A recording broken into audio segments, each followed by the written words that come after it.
Hi. There goes my daughter Bratton Storm again. So I'm going to continue with A Straw for Two. So the bookkeeper's son is feeling kind of lonely. He wanted to share his secret with somebody. So he went back, or he was planned to go back to the cemetery to ask Dracula, can he bite a little girl so that he can have a companion? So here he is sneaking out of the bookstore or his home. Chapter 2, Death on My Heels. I waited until my parents went to bed. Then I tiptoed out of the house. Since I began drinking ink, I have become light as a feather and can move as silently as a pair of slippers. It was dark outside, but I have the eyes of a cat, courtesy of all the books about cats that I've drunk. So nighttime is luminous for me.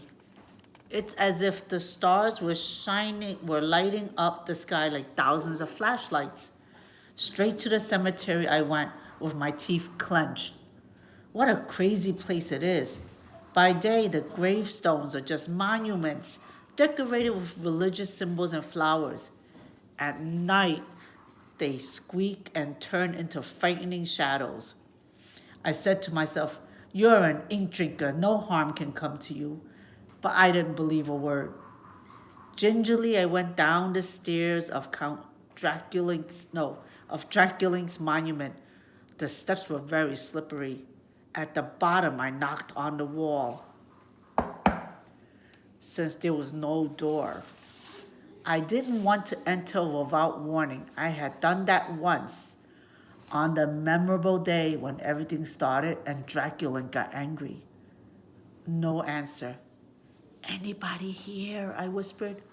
Odd. None of the candles in the vaulted monument was lit. The first time, several of them had been burning.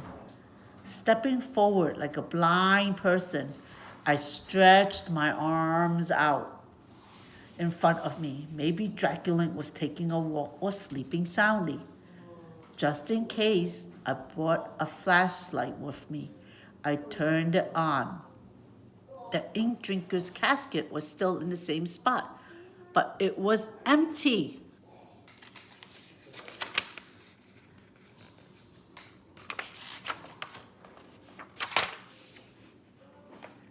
At the back of the room, his pantry was filled with books, but something wasn't right. After taking a few more steps, I caught sight of a second casket near the first one, lower and smaller. The casket looked just like my size. A frightening thought chilled me to the bone. Dracula wanted to adopt me. Since he was one of the living dead, he was going to kill me so that I would live in the vaulted grave with him. But I didn't want to leave my parents. I just wanted to remain a boy who happened to be an ink drinker. Horrified, I backed up abruptly. My arm hit the big casket, which slid from its pedestal, then teetered for a moment on the edge before tipping over and crashing to the floor. I was petrified. Dracula would never forgive me for wrecking his old wooden box. Not waiting for his return, I rushed out of the vault faster than a speeding bullet. I was imagining Dracula's presence all around me. Death was on my heels. So he snuck into Dracula's tomb, knocked over his casket, cracked it, and now he's running for his life. What do you think will happen next?